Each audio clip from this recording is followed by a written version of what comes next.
everybody, and a very warm welcome back to the latest episode of Hidden Jewels of Soul and Disco. I do hope you're doing absolutely fantastic.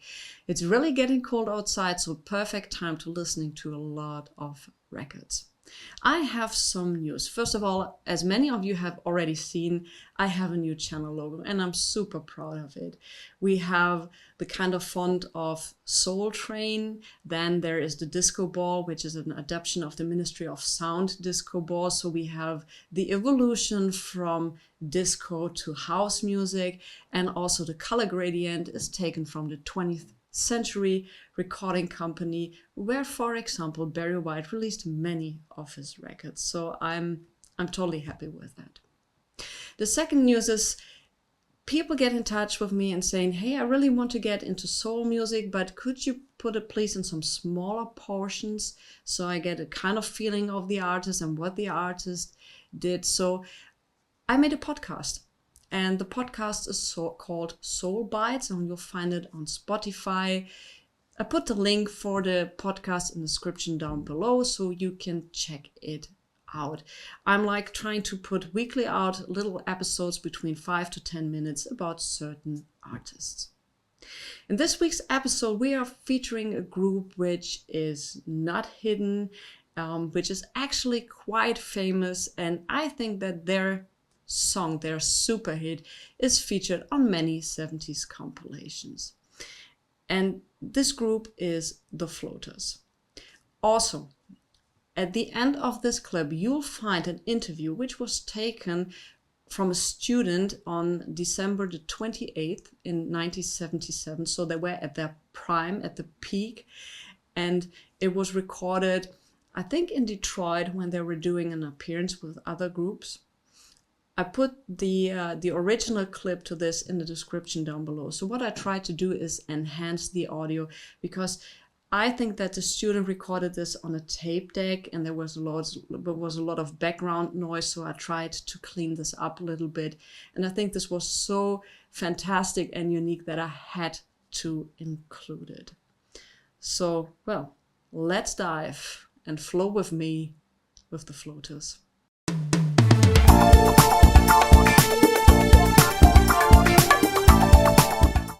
The Floaters were founded in 1976, and the members were James Mitchell, Paul Mitchell, who is actually the brother of James and sadly passed away in 2021, Larry Cunningham, who passed away in 2019, Charles Clark, and Ralph Mitchell, who is not a relative to the other Mitchells in the group.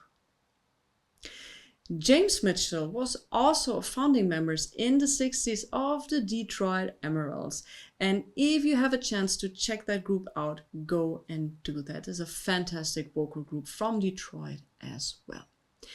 In 1977, the Floaters would release what would become one of the biggest hits of the 1970s. It was an international, worldwide smash hit. And if you're just a tiny little bit into disco music, I'm sure you've heard that song many, many times before.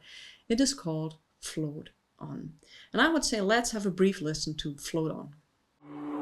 Ralph, Paul, Larry.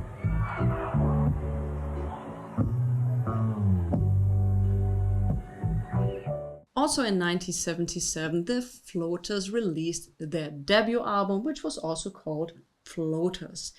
The follow-up single to Float On was You Don't Have to Say You Love Me, which is a cover version of the famous Dusty Springfield song. It's always easy to look back in time and say, I would have done it differently. So therefore, in my opinion, You Don't Have to Say You Love Me showcases all the vocal abilities they had. They were fantastic singers, musicians. But there were alternatives on this record I would have chosen instead of You Don't Have to Say You Love Me. Also, the single wasn't as nearly as successful as Float On, but still their debut album was quite successful. Let's hear some snippets from them. Night and day.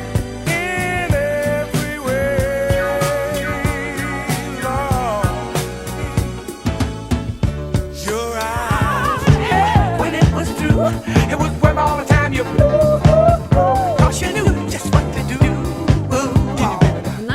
1978, the Floaters released their second album, and it was called Magic. It was also released on ABC Records, and look at the cover art. I love those 70s cover art. And unfortunately, this album wasn't nearly as successful as the debut album, but also featured some great tracks. And I would say let's have a listen of some of these tracks. Instead of just saying words, you only say you love me. Let you know. All my dreams, they come true. 1979, the Floaters released their third album, which was called Float into the Future. This one wasn't as successful as the second album, so they were dropped from the record label. And in 1980, the band got into a little trouble concerning the rights to the names. There were some tensions within the group, so members left. In 1981, 3 members of the Floaters released an album which says Get Ready with the Floaters and Sugar. Sugar was, as far as my research concerned, a local singer in Detroit, and I wish there would have been more information about her. If you have more information about Sugar, please write it down in the comments below. This album is extremely rare. If you ever come across this album and it's in your budget and you love soul, funk, disco music, early 80s, this is a record to go. The last time I've seen this record online, it sold for over 300 euros or dollars. Yes.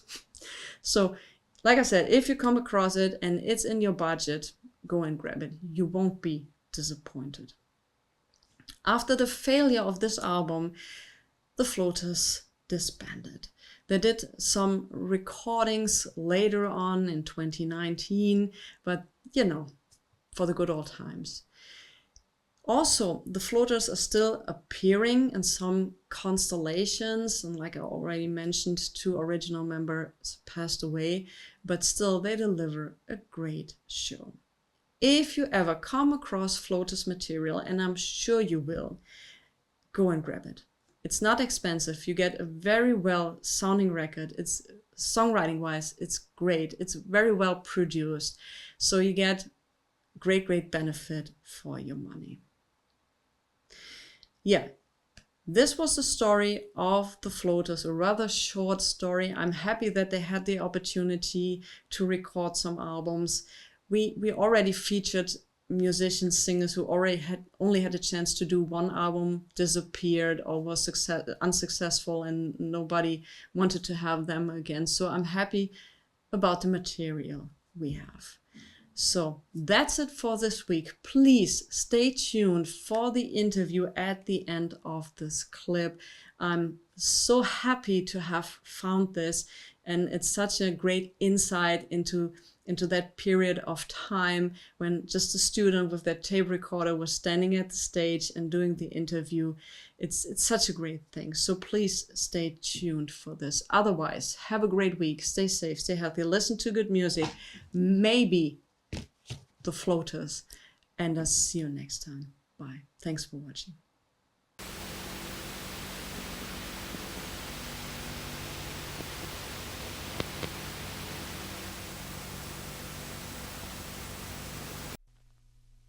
The door for me, please. What? So she can hear that. Yeah, thanks. Could I roll this up? Yeah, the start. Windows up. Turn down, stop. Oh, man. On there. How long have you been together? For 13 years now, sweetheart. And you have all the same mutual members? Ever since the beginning, sweetie. What high schools did you all attend? Persian and Oswald. And Northwestern. Just about all of them in the city. What was high school like for you? Did you enjoy it, or did you just go from day to day? Or I enjoyed us. Yeah, I got a kick out of high school too. It was all right. Yeah, all right. We all had choir classes and things like that, you know. Then we hung out after school with the boys too, you know. So, Y'all lived in the same neighborhood. That's how you got together. right. Do you write your own music?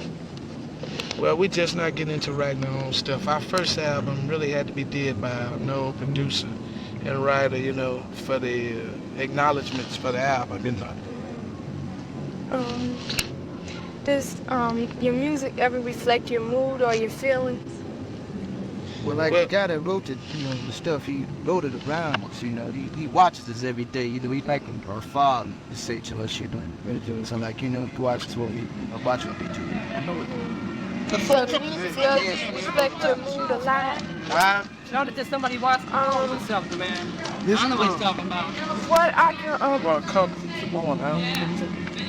what are your expectations and your goals Oh, mine. as far as music? I don't need yeah, I want somebody. right. I plan on big. Well, our goal was, see, like when you were young, your goal would usually be platinum album, gold album, working kind of get off. So we didn't receive the platinum album, the gold album, we worked kind of get off for a weekend sold out, you know. So right now, I think the next goal would be on acting. Florida cartoons or something like that. Oh, acting career. Yeah. So after you got a gold album, what did you want to do after that? Act or Just expand, period, you know. you plan to perhaps go to other countries and Yeah, well, like we just like the record was #1 in Australia, England, and South America. So this year, 6 will be in the States, right? February we'll be in Australia, then we come back to England. See, we're gonna be on a European tour. To the middle of February, we're going on a European tour. Now, let's say you went from, you became famous like almost overnight. You know, how did this change? How did it affect you? Well, you know, really just say overnight, that's just like that's just a term, you know, that's just a term they use for people that suddenly end up in the limelight, you know, but like we've been together 13 years, you know, but I think what really worked for us was the fact that when we did get a break, he was ready for it. A lot of people get breaks and not ready for it, you still don't hear from them, and then a lot of people go through life, you know, never get a break, but be ready for it, but it never come up, you know, and we was lucky enough to be in the right place at the right time, and everybody had their heads down straight, and when it happened for us, we could handle it, you know. That's great. It takes a lot away from your home life and your family life and your friends, but you can still deal with it real good. Yeah, but You can give everybody that's like a personal thing, you know, but like, you know, to each and every one of us, this is really our life, you know, so everything else is not that we would put our families as secondary, but, you know, the Lord look out for them, they look out for themselves, you know, and so we work for the floaters and everything else. If we get to the point where we can sit back and enjoy our family, then that's what we do, you know, but if we can't do that, you can't survive by sitting around your family, you know, so. Well, how did you get started? Were you just, when you were young, you just all got together? we was doing talent shows. Right, at a very early age, like elementary school, but we've been professional since elementary school, also, you know. What advice do you have for young people going into the music world? Don't. The music skills. Don't. Don't? I wouldn't say don't. You know. Well, like right now, we're working with some of our younger sisters and brothers, you know. Right. Where I'm Quite a we playing on from the album on him that I have 4 younger cousins we playing on, you know. So right now, we trying to build ourselves up so then we can, you know, Help somebody else. our family. Right. You know, we no sister get them knowledge and shit. Well, how do you stay so personal with people? To be so famous, how do you keep a personal relationship? Well, not personal, but you seem like normal. Yeah, well, they say that out everywhere we go, but that's just us. Yeah, right. I guess that's the Detroit in us. Right. That's exactly what it is, you know. And then plus the fact that each one of us, you know, we come from the people that come out to see us, you know, because we used to go and see cats, you know, perform. And then we would try to speak to them afterwards, and they wouldn't have no conversation for us. So, you know, we've always felt like money can't change you if you really got this in your heart, you know, that you ain't got to be snotty with nobody. What's the biggest problem that you have? Groupies, Jonathan. Paul. Are you a problem, John? Paul and Ralph is both Yeah. We call them the rebels. No, we just do it. I think the biggest problem is, you know, being accepted by people that we grew up with. A lot of them, they accept us, and then a lot of them, they resent us for no reason that we know of, except for the fact that we doing something for ourselves, and we don't really have time to hang out every day. Even though when we do come home after a 30 or 32-day tour, and we only be home 2-3 days, you know, you can only see X amount of people, you know, mainly your family and very, very close friends. Sometimes we come through Detroit and we only be here like 12 hours, you know, so it's kind of hard to keep good rapport, but we try hard, you know. What's the funniest thing that ever happened to you? Maybe you could tell me, because you haven't said anything. I'd like to get Well, the funniest thing ever happened to me. I was with the people, well, we've been together. It's one time we was going from Texas to, I think it was Arkansas, and like we couldn't catch a plane, so all of us had to, Yeah, we had to rent a truck and ride from Texas all the way to Louisiana. 400 miles. And what about And it you, was cold. Jonathan? What was the funniest thing that happened to you? Funniest thing ever happened to me that the group could never find me. You was always the lost one. Yeah, you got definitely a couple cities. It'd be funny. It'd be funny the next week. Oh, but not while it was happening. You wasn't turning down. And what about you, Pong? Funniest thing, I can't think of nothing. This concert to be on this concert today, this homecoming. For this thing. Do you happen to have 2 5x7 black and white glosses? I forgot them, but we didn't bring nothing. We dressed at the club, but I'll send them by Miss Kelly. You send them to me. Yeah, okay. Paul would like to talk about that to you. Okay, that's fine. I mean, I would like to say thank you very much, and I appreciate this time that you took with me, and I think you're a really fantastic group, and I hope you all stay as nice as you are.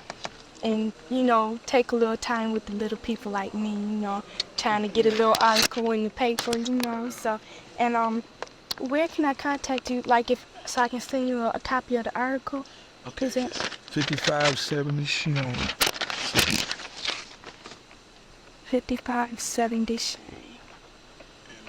Zip code is 48212. 11212. Everyone you wouldn't care before it was that address. I'm talking about Joe's. That's our office.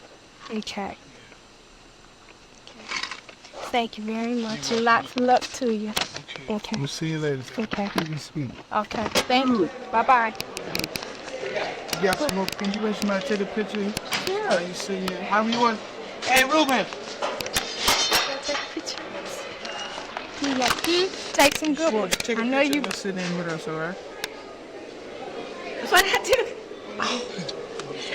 Come on, Lou, please. Don't let me down. I don't know how. Oh, don't somebody do. Anybody know how to take a Yeah, picture? let me see it. Let me see it, Mom. Let me see it, Mom. No. I don't know how to work second thing. Y'all stand up here so you need to get your faces in here. Hey, right on it. Paul and Johnny. Hey, No, don't bring no Paul and John and all that. Right? This is my two little sisters. Let us take this picture for her, then she can leave out. Hi. How y'all doing? Hello, everybody. I know y'all don't remember me. I was looking like it. Well, Miss. when? Oh, yeah. Right here. Find you. Come on in the picture. All right. Got it? Shoot another one for assurance, honey. Turn it for me. I don't know how you. Thank you. Good idea. Okay. Hey, can you make this way? How you doing, Woody? What's happening, man? Mike. This man is darker ink pen, so write with this one. Really, Tony. Everybody, it's for my 2 little Hey, sisters. Ralph. Is it a green comb in here? You got it? You got it. Huh? Yeah. Sit right. right there on that arm, man. There you go. Yeah. Thanks, Hawk. Okay. You don't nobody need it now, do they? Uh-huh. Okay. Lisa and Teresa. Okay. Another one. Sunday, I'm in the rain. I ain't got it. Oh, yeah. You figure over here still there. You want me in here? How about me in here? All right. Good shit. Hey. Thank you very much. I appreciate it so much. You welcome. And thank you. Hey, Ruben, tell them let us out of here, please. All right. Thank you very much. Yeah. Thank you. Bye, y'all. Wait, let me just say bye to him. Bye, y'all. Bye-bye. Take some nice shoes. Oh, I think I'm going to faint. Oh, I hope it recorded well. Let me see now.